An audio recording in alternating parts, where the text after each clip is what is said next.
and welcome to ResearchPod. Thank you for listening and joining us today. In this episode, we look at the work of Dr. Hideaki Fukuzawa and Mr. Takashi Kikukawa, based at the TDK Corporation in Japan. The team are investigating optical modulators with standard semiconductor industry processing with the aim of significantly lowering costs and creating more compact devices. Importantly, their modulators can operate at visible light instead of conventional infrared light.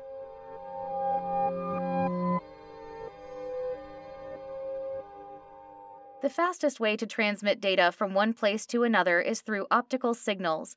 This includes fifth-generation technology, 5G. So far, however, this has been limited to the longer-distance shuttling of data in communication networks, for example between base stations, the main network transmission and receiver points, or between the base station and, say, your home. To get the information to your personal computer or smartphone, Ethernet, Wi-Fi, or Bluetooth are needed because the technology required to modulate optical data with very fast speeds are too expensive to deploy at that level.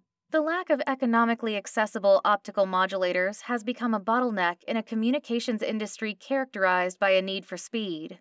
Now, a research team at TDK Corporation in Japan, including Dr. Hideaki Fukuzawa and Dr. Takashi Kikukawa, have produced optical data modulators using a conventional semiconductor fabrication process, thereby significantly reducing the cost.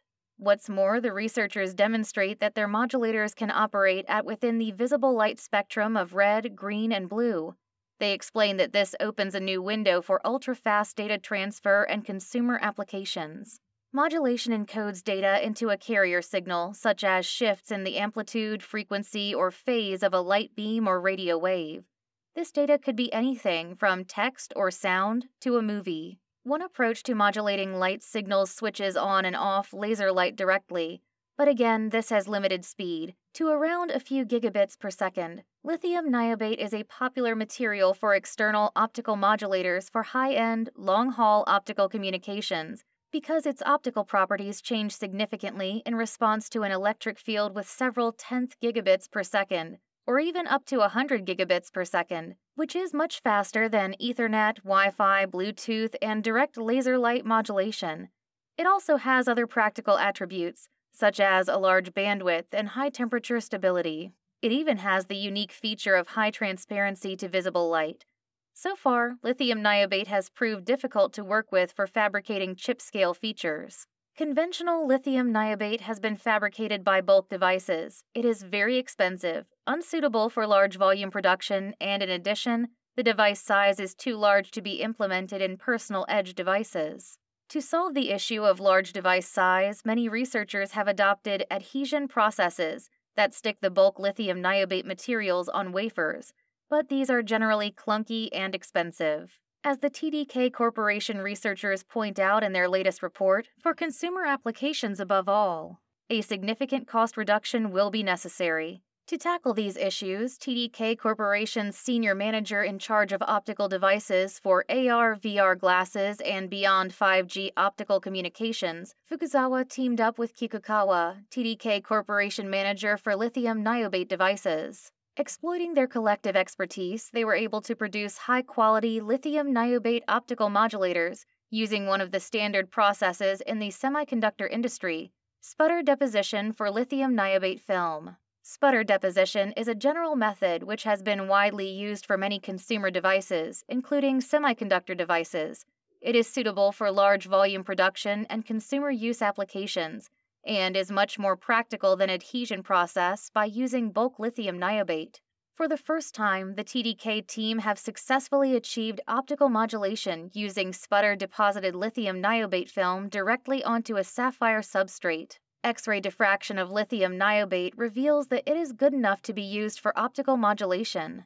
With the lithium niobate sputtered film on a wafer, standard semiconductor fabrication processes, for example, etching, can be used to shape a waveguide and deposition for the electrodes, creating a functioning optical modulator device. This means that from the beginning of lithium niobate deposition to the end of modulator devices, the general semiconductor fabrication process can be adopted, making it far more cost-effective than the conventional method. Importantly, their modulator had another key distinguishing feature. They specifically designed the device to operate at visible wavelengths of light, including red, green, and blue light. This has never been previously attempted for devices used in consumer applications.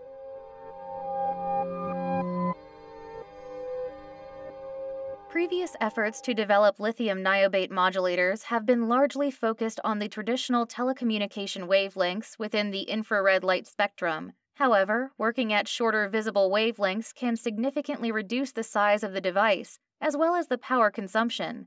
In addition, such modulators would also be eligible for visible light communication known as VLC, which have recently attracted a lot of interest. As Fukuzawa explains that all the basic visible colors, red, green, and blue laser lights, were successfully modulated by our optical modulator for the first time. In contrast, 5G optical communication uses infrared laser light with a much longer wavelength than visible light. Since the required energy or voltage for optical modulation is proportional to wavelength, shorter wavelengths of visible laser light can significantly reduce energy for data transfer and can therefore contribute to sustainable solutions for data communication. Since the energy consumption of data communications is so significant, the benefit of adopting visible light for data communications plays an important role. Importantly, this work shows for the first time that all the basic visible light, red, green, and blue, can be successfully modulated by lithium niobate modulator. This has not been reported previously, even using bulk lithium niobate instead of sputtered film.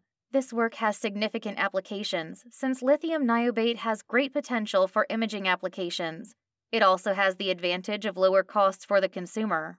Until now, visible light communication has not been realized.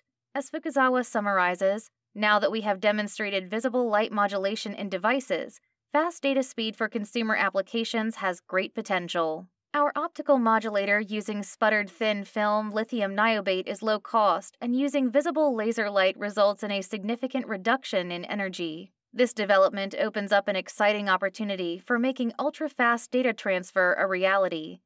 In further tests, the researchers measured the relevant figure of merit for device size and power consumption, revealing that it did scale with the operating wavelength as expected. The TDK Corporation researchers conclude that lithium niobate modulators can be adopted for emerging consumer applications for any applications using visible light with very fast speed. That's all for this episode. Thanks for listening, and as always, stay subscribed to ResearchPod for more of the latest science. See you again soon.